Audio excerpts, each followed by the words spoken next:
The Madman! Let's review the latest cards revealed from BOOMSDAY. Starting with Crystalsmith Kangor, who is the head of the Crystology department, the Paladin branch of science. 2 mana, 1/2, Divine Shield, Lifesteal. Your healing is doubled. The Divine Shield and Lifesteal is very juicy, especially with Corpse Taker. And also, your healing is doubled is really big. Card isn't even bad if you just play it as a 2 mana 1/2 Divine Shield Lifesteal. And you do that against aggro matchups. I mean, even in the basic case, it seems like you would gain 4 health off of it. Like, that sounds pretty good, right? In a meta where you need health, and I know that sounds silly because Hearthstone's goal is to send your opponent's health points down to 0, right?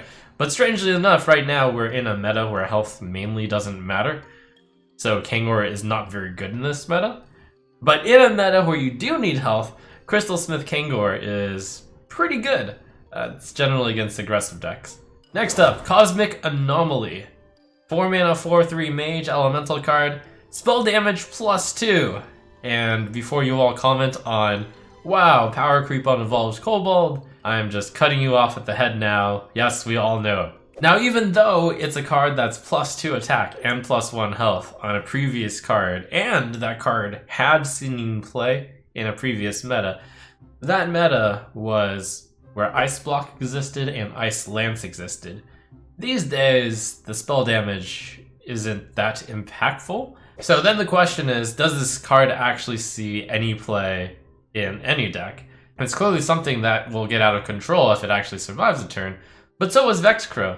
What about spell damage decks? Well, that's the big question mark. I don't know if there's going to be more spell damage synergy cards. But maybe with a card like Unexpected Results? That's an 8 mana combo though, and that takes way too long to get off. So I feel like this is Blizzard realizing, okay, spell damage might not actually be that good, so let's try to push the envelope a bit and print spell damage where it should be. And I think this is going to be a new baseline. But the point is, even though a card is so much better than the previous card, maybe it still might see no play. I am interested in seeing, though, if there's any more spell damage type synergy cards. In fact, we're about to look at one, Shooting Star. And this is one of the things that I thought just might make Cosmic Anomaly decent. 1 mana, deal 1 damage to a minion and the minions next to it. Compare it to Grievous Bite, which deals 2 damage to a minion and then 1 to the ones next to it. A low cost card, especially one that does AoE, comboed with a card that adds spell damage. That seems to be really powerful. So these two particular cards working together, Shooting Star and Cosmic Anomaly, would be 5 mana for 4/3. Deal 3 damage to enemy minions if you were looking to do the most optimistic setup. And that is kind of similar to Duskbreaker, which we all know is a great card. Main problem is this does take 2 cards, but it does have a 4/3 spell damage +2 staying on the board. It's an interesting idea. We'll see if it works. I'm not really seeing a Tempo Mage run a card that can't hit face, though, at the moment. And I'm not really seeing a Tempo Mage running a 4/3. It's going to require quite a lot of adjustment to the deck. Next, we've got Zarek Master Cloner, the legendary from Priest, 6 mana 5/5. Death Rattle, if you've cast any spells on this minion, resummon it. It's just like Cairn, except it's a buff on Cairn, 5/5 instead of 4/5.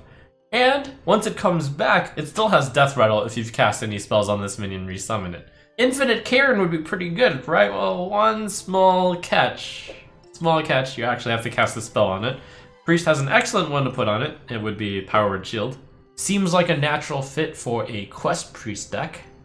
And if there are more spells that get printed that want to be cast on your minions, Zarek gets a lot better. Right now there are no Priest decks that actually focus around mid-ranged minions, which is the main problem with Zarek. And you don't need to cast buffs on it. Any spell does it. So yes, you can even cast Shadow Word Death on Zarek.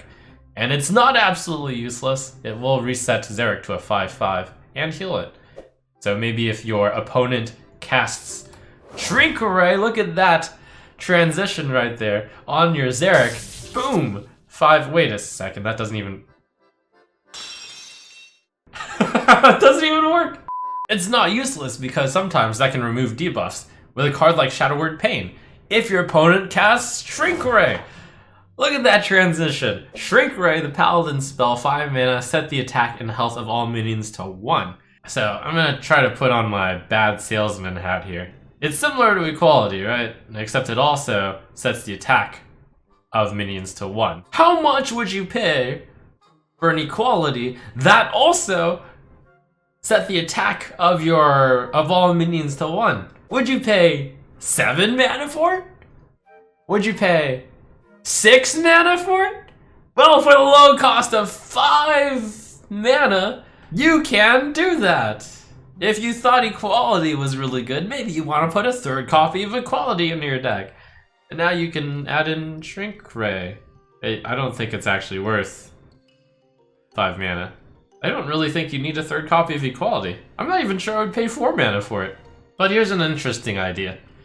If heal paladin is a thing, and your opponent does have 7 minions on the board, doing a mass Aldor Peacekeeper on all of them and setting all their attack values to 1 might make it so that their maximum damage output is 7, in which case you can easily out-heal it every turn. That's just me stretching here. Edric the Pure saw no play with a 3/7 body. That's pretty fair. Blah. And finally, we have a 3rd legendary minion and head of a Labo revealed. It's Myra Rodspring, 5 mana, 4/2 for Rogue. Battlecry, discover a Death Rattle minion. Also gain its Death Rattle.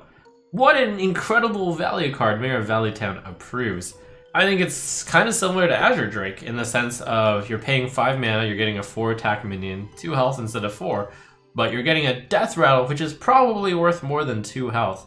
There are a lot of good Death Rattles out there. One of the ones this expansion is the Mechanical Whelp, where Myra summoning a 7/7 Mechanical Dragon would be huge. The main problem with this card at the moment is there are few rogue decks out there which are looking for value. Odd Rogue has become more offensive, and I was asking and thinking about, would you run Myra Rodspring in Odd Rogue? I looked to Wild Odd Rogue for an inspiration, and that deck does not run Azure Drake. So if you're not running Azure Drake, would you even run Myra? Would you put this in Miracle Rogue? Maybe there's not enough room. Would you put this in a Value Rogue deck? Probably, but do Value Rogue decks exist?